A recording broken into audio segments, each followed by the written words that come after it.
ક્ષત્રિય સમાજ દ્વારા અસ્મિતા મહાસંમેલનનું જામનગર ખાતે આયોજન કરવામાં આવ્યું હતું, જેમાં રતનપરની જેમ ક્ષત્રિય સમાજ દ્વારા લગભગ 2 લાખથી પણ વધુ ક્ષત્રિય સમાજ ભાઈઓ તથા બહેનો બહોળી સંખ્યામાં ઉપસ્થિત રહ્યા હતા.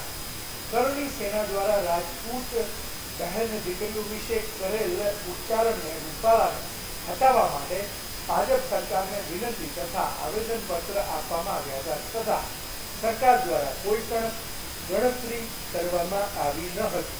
તે અનુસંધાને ગુજરાત રાજપૂત સમાજ દ્વારા સખત શબ્દોમાં વિરોધ કરવા છતાં અમારી સરકારમાં પેટનું પાણી હલ્યું ન હતું. તેથી ભાજપ વહેણમાં કોઈ નિર્ણય ન લેતા રાજપૂત સમાજ દ્વારા રણશીંગું ફૂંકવામાં આવ્યું છે.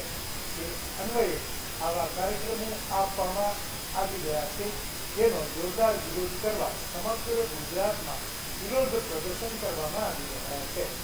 અહેવાલ પરાક્રમસિંહ. કેન્દ્રીય મંત્રીએ બફાટ કરેલ એના અનુસંધાને અમે જે ધર્મરથ ફેરવો છે ગામડે ગામડે 9 દિવસ સુધી સતત, અને એનો જે અમને આવકાર મળેલ છે, જે સર્વ સમાજનો અમને સપોર્ટ મળેલ છે, એનું એક સમાપન કયો કે એક નવી આગમન કયો, એના ભાગરૂપે આ મહાસંમેલનનું આયોજન થયેલ છે. અને આપ જોઈ રહ્યા છો કે કલ્પના બહારની પબ્લિક અહીંયા આવેલ છે, અને સર્વે સમાજ છે, સર્વે સમાજ સ્વયંભૂ આ અમારી લડાઈમાં અમને સપોર્ટ આપી રહ્યો છે. ખાસ કરીને વડાપ્રધાન નરેન્દ્ર મોદી જામનગર આવ્યા હતા અને ઝાંસા બાપુને મળ્યા હતા, એ બાબતે તમે શું કહેશો અને વિજય ભવનને આશીર્વાદ આપ્યા?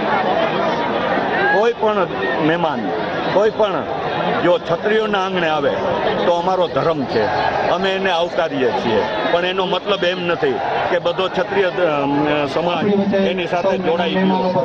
ક્ષત્રિય સમાજ જે લડાઈ લડી રહ્યો છે એ લડી જ રહ્યો છે, અને આવનારા દિવસોમાં 7 તારીખ સુધી સતત આ જ જુસ્સાથી એ લડાઈ અમારી ચાલુ જ રહેશે. તમારી રણનીતિ શું રહેશે?